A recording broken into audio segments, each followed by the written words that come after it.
आणि आम्ही रोज सकाळी मॉर्निंग वॉकला येत असतो. हा माना परिसर जो आहे, माना टेकडीचा परिसर अत्यंत सुंदर आणि निसर्गरम्य असल्यामुळे अनेक लोक या ठिकाणी आपल्या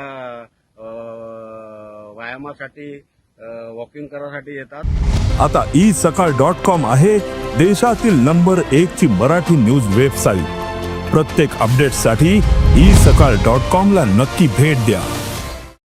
आम्ही वारंवार इकडे जंगल झाडी झुडपं असल्याप्रमाणे इथे मोठ्या प्रमाणात वन्य प्राण्याचा वावर असतो आणि त्यातल्या त्यात प्रमुख म्हणजे मोराचा खूप मोठ्या प्रमाणात या ठिकाणी वावर असतो.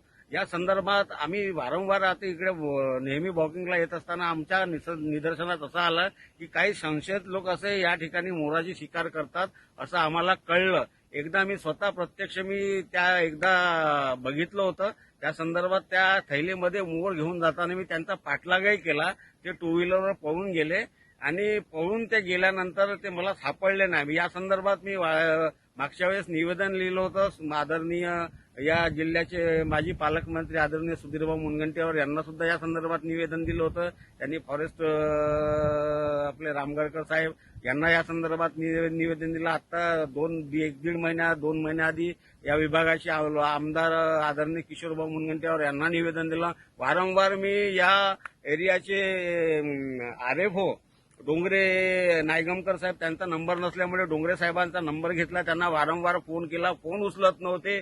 आणि त्याचे फॉरेस्ट गार्ड म्हणून आहेत पुढापे, त्यांना वारंवार लावलं की हो आम्ही एकदा आलो होतो, बघितलं. एकदा माशा माराच्या बहाण्यानं बसले होते तिथे, ते हे करत होते कणकीमध्ये काही विष कालवत होते. तो पण व्हिडिओ मी त्या सरांना पाठवला. विषयाचं गांभीर्य घेतलं आणि मोठ्या प्रमाणात या ठिकाणी या मोराचा काय म्हणतात त्याला मोराची शिकार मोठ्या प्रमाणात कित्येक दिवसापासून या ठिकाणी मोराची शिकार या ठिकाणी होत आहे. प्रशासनाचं याकडे दुर्लक्ष चाललेलं आहे.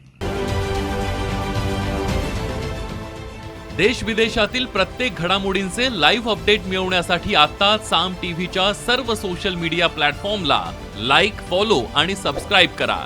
तसंच सर्व नोटिफिकेशनसाठी बेल आयकॉन प्रेस करायला विसरू नका.